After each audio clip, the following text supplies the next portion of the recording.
Let Go and Observe, a Dharma talk by Daehaeng Sunim, Sunday, March 18th, 1990. Once again, we are meeting here together as fellow practitioners. Today I'd like to talk about the fact that we have to put our understanding into practice and apply it to all parts of our daily life. I'd like to talk about this because before trying to become a Buddha, a Bodhisattva, or the embodiment of the Dharma, we must first learn to become true human beings. When our every thought is returned to and arises from the fundamental place, this is called the essence of meditation. If you attain the essence of meditation, you will also be able to uphold the essence of the precepts. It is not just monastics who uphold the essence of the precepts.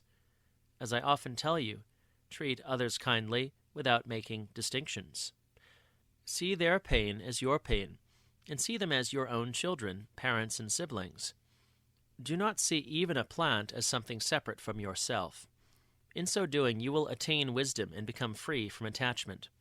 Then everyone else will become free together with you. There is no person who is inherently evil. Rather, all evil acts are the result of ignorance. People commit bad actions because of ignorance, and then, in various ways, they suffer the consequences of what they have made.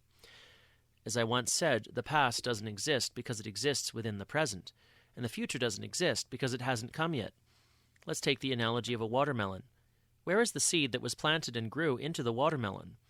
That seed now exists within the watermelon. You won't find it somewhere else. If you have trouble understanding this analogy, then you may not yet perceive your own root. Just as a tree cannot see its own root, you may be aware of your own root. It's hard to find because unlike a tree's root, a human being's root isn't a material thing that you can see with your eyes. Why do we struggle, searching outwardly for the past seed, our Buddha nature, when that seed is always within us? In order to discover your Buddha nature, stop clinging to intellectual knowledge or to the idea that things have to be done in a certain way, and sitting in meditation all day long won't help. Eternal truth exists in every place and functions without ceasing. You should thoroughly understand that everything originates and ends at the same place, your foundation. Everything you encounter is done by that place. Everything you do is done by that place. You must absolutely know this. Because you exist, everything in your world exists, and all the lives within your body exist. Once the Bodhisattva Manjushri asked the lay practitioner, Vimalakirti, what kind of karma brought about your illness, and how can it be cured? Vimalakirti replied, when all the lives in my body are cured, won't I also be cured? This means that when you experience and apply these teachings for yourself, through your own body, wisdom arises spontaneously. Don't hear this as a theory. You have to grasp the meaning behind it. Manjushri then asked, why is this room empty? Why is there no one to help you? Vimalakirti answered, every Buddha realm is also empty, and all heretics and demons are helping me.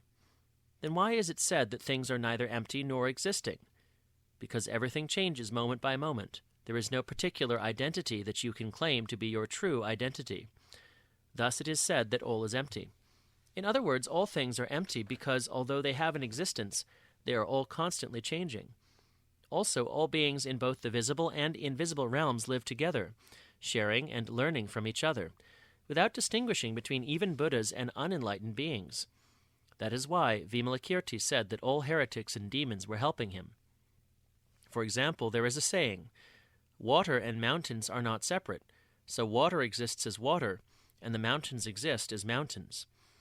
All things have their own role to perform, but they all function as one. Although they function together as one, they also exist separately. Each has a different appearance, different experiences, and is at a different place in its life. Things that belong in cups are put in cups. Things that belong on plates are put on plates. And things that belong in bowls are put in bowls. Each container is used naturally, according to its purpose. If you do not understand this simple principle, everything will seem complicated. The truth that applies to one thing applies to all other things. There is nothing that exists apart from everything else. People use the names of various bodhisattvas to describe the mind of Buddha, but it is they themselves who play the roles of bodhisattvas and the roles of the transformation bodies of Buddha. When you look at many dharma holes, you can see that people have placed Manjushri on one side of the Buddha and the Bodhisattva Samantabhadra on the other side. However, in the way that the sprout, the watermelon, and the seed are not separate, so too Buddha nature, Manjushri, and Samantabhadra are also not separate. Buddha nature is the Buddha that exists before any thoughts arise. When a thought arises from our foundation, it becomes Manjushri, the embodiment of the Dharma. And when that thought manifests outwardly, it becomes Samantabhadra, the embodiment of transformation. To say it another way, when you are calm, you are in the state before thoughts arise. When you generate a thought through your foundation, you become an embodiment of the Dharma. And when you act upon that thought, you are the embodiment of transformation. For example, if you trip and fall, you immediately get up and dust yourself off. In doing this, you yourself become the embodiment of Samantabhadra. If you help someone else to get up, you also become the embodiment of Samantabhadra. And if you help someone through mind, through the unseen realm, you again become Samantabhadra. Only your role in relation to others changes. When you are with your parents, you become a child. When you are with your own children, you become a parent. You have to see the underlying essence. Even if you read a sutra, you must be able to see the essence that underlies it. Then you'll be able to truly read it. And when you can put even one phrase into practice in your daily life, you can become a true human being and a true disciple of the Buddha. As I said before, when you talk to your children, speak gently and treat them with a non-dualistic mind. This simple action is the first step on the path to becoming a bodhisattva. One day, Manjushri asked, "Why is it said that everything is empty?" Vimalakirti replied, "It is because everything is inherently empty." Manjushri asked, "How can emptiness, which is inherently empty, be experienced?" Vimalakirti replied that Manjushri would be able to experience emptiness if he did not distinguish between empty and not empty. Manjushri responded, "Then where can I find emptiness?" Emptiness can be found within the 62 views. Where can I find the 62 views? Within the enlightenment of the Buddha. Finally, Manjushri asked, "Where is the enlightenment of the Buddha?" Vimalakirti replied, "Within the minds of sentient beings." In other words, the whole world can be found within Han-Maum. Consequently, all the things that you are looking for are within your one mind. Remember what I've said. Because you existed, because tiny plants and bugs existed, I was able to know, feel, and experience the truth. Thus everyone is my friend, and my fellow practitioner, and my teacher. All of you experience difficult things in your lives, such as worries, poverty, and illness. Taking good care of your children is very difficult, as is taking care of yourself. There are so many difficult things that you have to do. However, this principle leads to great benefit and development. If you understand even a little bit of this profound principle and gradually apply it in your everyday life, you will have composure in your life and will feel peaceful and free. When I see what confronts people, both from within and without, it seems like there are lots of problems that overwhelm them. There are problems related to genetics, to karma, and to spirit possession, as well as everyday problems such as money and family conflicts. How can these things be resolved? You should entrust everything you encounter to your foundation.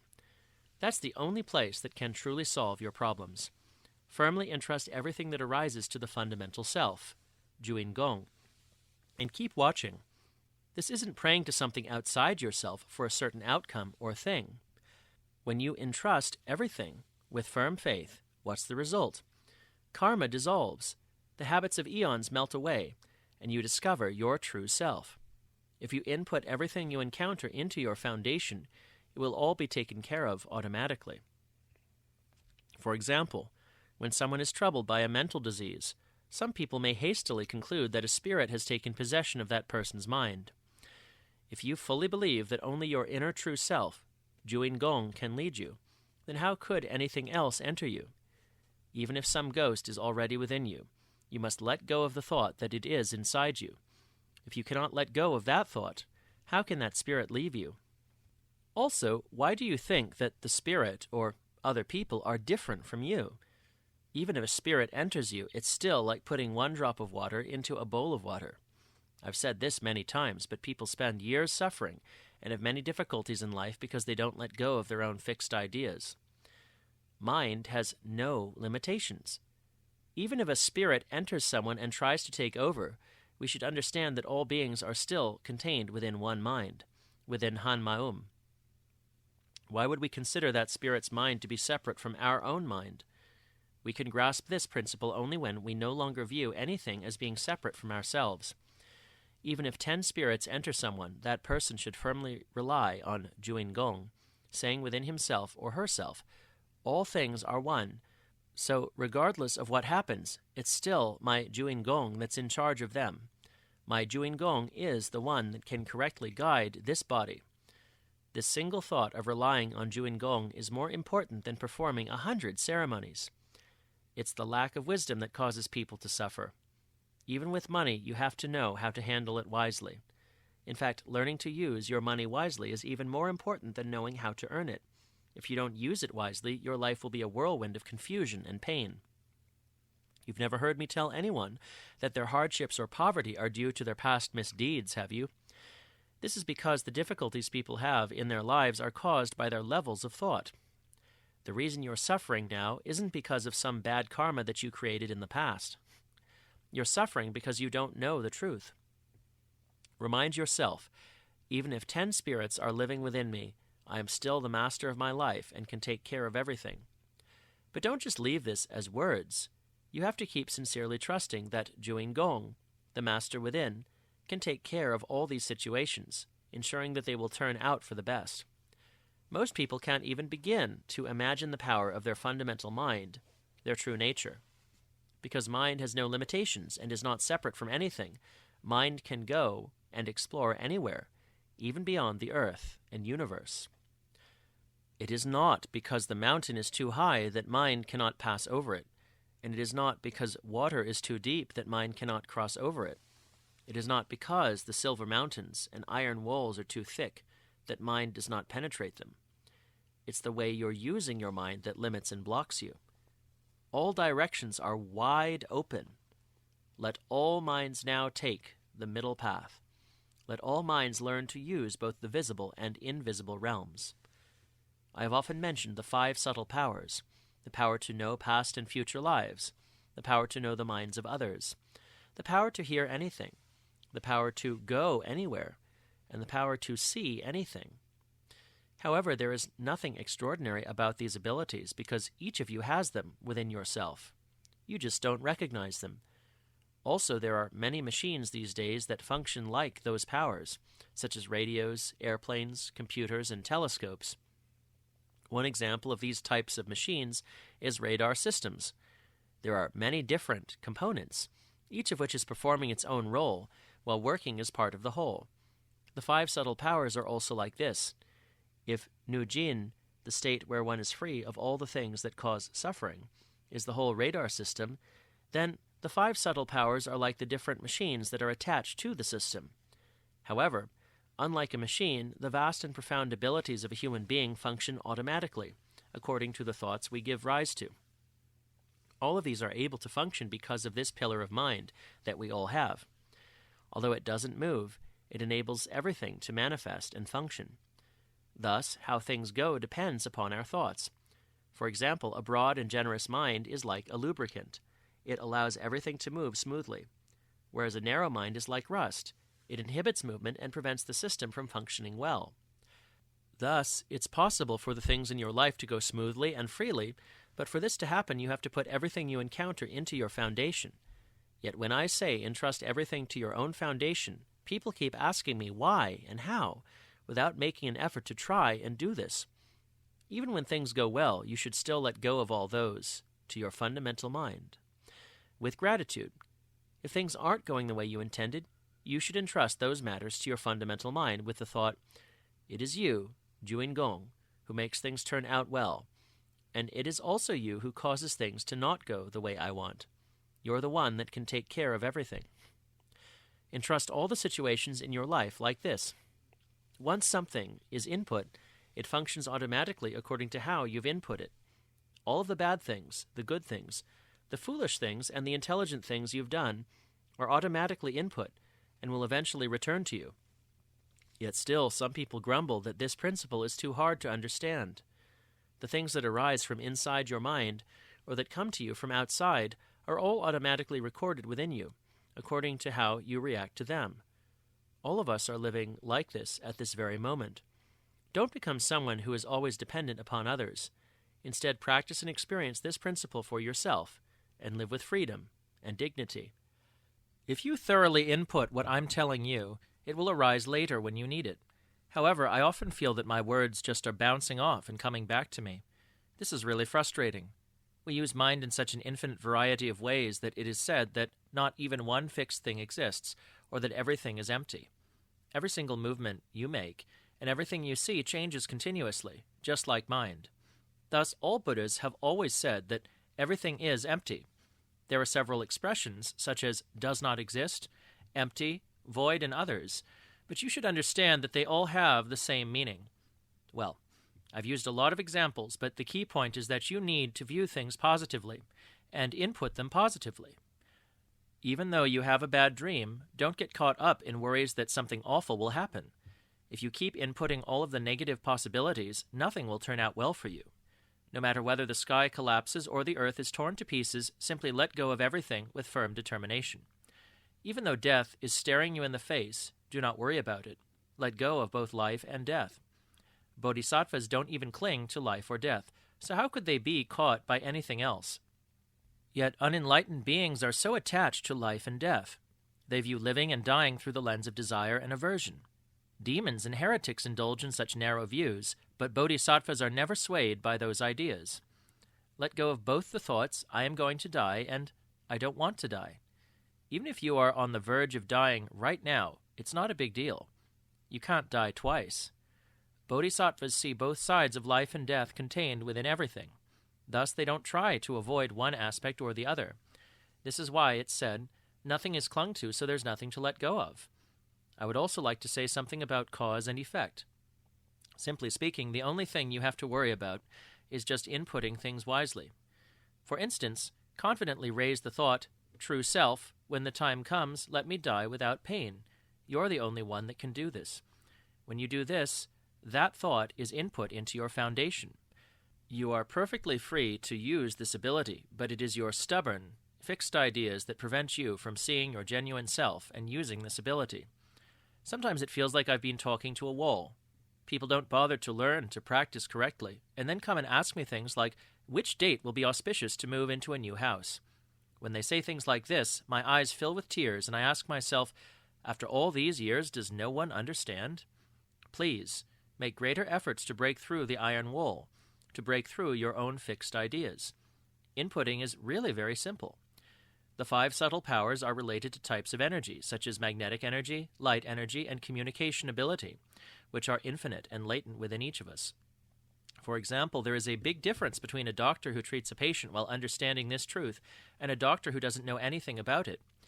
If the cause of a disease came from within, the doctor should be able to help the patient cure himself from the inside.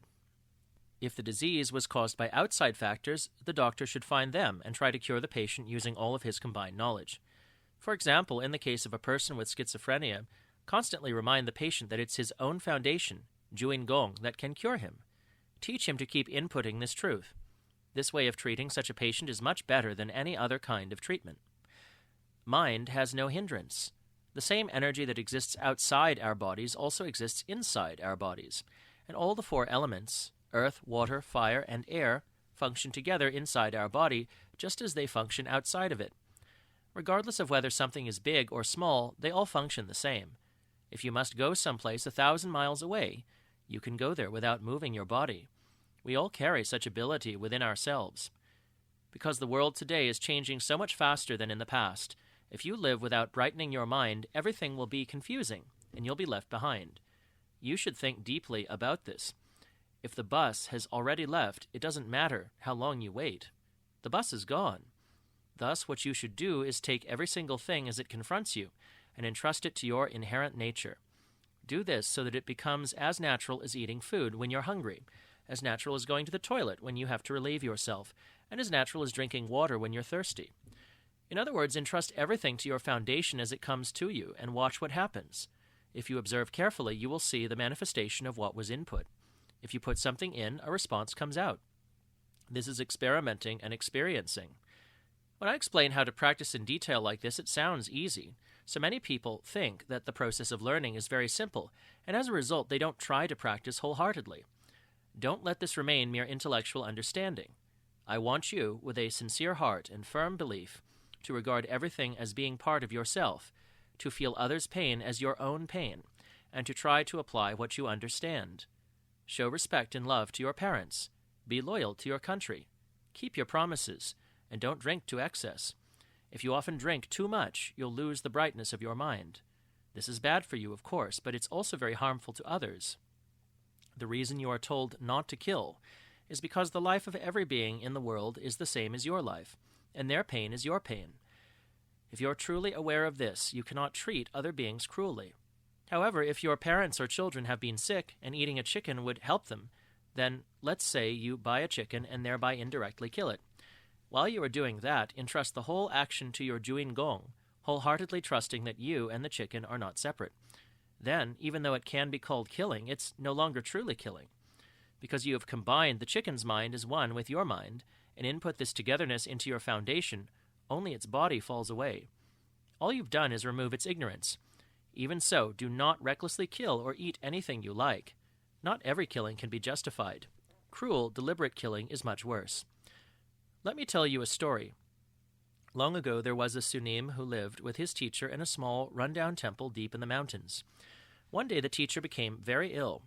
However, being so poor and so isolated, the Sunim didn't have any healthy food to help his teacher recover. So he caught hundreds of earthworms and boiled them to make a broth for his teacher. While cooking the earthworms, the Sunim thought, if these can help my teacher recover, I don't care what happens to me or what kind of birth I might have in my next life. Eventually the teacher recovered after eating all of the earthworm broth. He asked his disciple where he had obtained the delicious medicine. So the Sunim answered his teacher, "Oh, I made it from some leaves I picked off a tree in the deep forest." Also, thanks to that Sunim, those earthworms were able to evolve to a higher level when they became one with the teacher. Just living gently and passively is not what the Buddha taught. You have to also be able to wisely overcome the difficulties in your life. This is also a part of your spiritual practice. If you don't know how to handle things or are too dependent, this causes difficulties for the people around you, as well as for yourself. Input the desire that you don't want to be like that into your Juin Gong. Then, the consciousness of each cell within your body will become firmly integrated with that thought. If you're diligent about this, everything that arises from the inside or the outside will be led by the thoughts you give rise to. You don't have to sit in meditation all day. Please keep on working hard at whatever your job is, and try to spend a half hour or so observing your mind after the day's work, or whenever you have some spare time. While watching, entrust everything to your inherent self, and give rise to the thought, Juin Gong, because you exist, I came into being, and so I'm thinking of you. And because you are the only one who has the ability to take care of all things, I entrust them all to you. Unlike my present awareness, you know everything because you have been here through hundreds of millions of years of evolution and creation. So please reveal your will to me. You can call your foundation my beloved, Juin Gong, or my inner self. The name isn't important. What is important is entrusting everything to Juin Gong and then applying what you experience. You need to challenge yourself to do this. However, entrusting everything to your foundation is not begging or praying for the things you want. Those things are just reflections of your own fixed ideas. In all the things that come up in your life, practice relying upon your fundamental mind. Try to do this sincerely and with firm faith. We are all in the same boat, so even a single ball of rice will benefit everyone. In fact, if we can all live together harmoniously, that single ball of rice will be more than enough to feed all of the beings in the universe. You really need to know this for yourself. I'll end my talk here.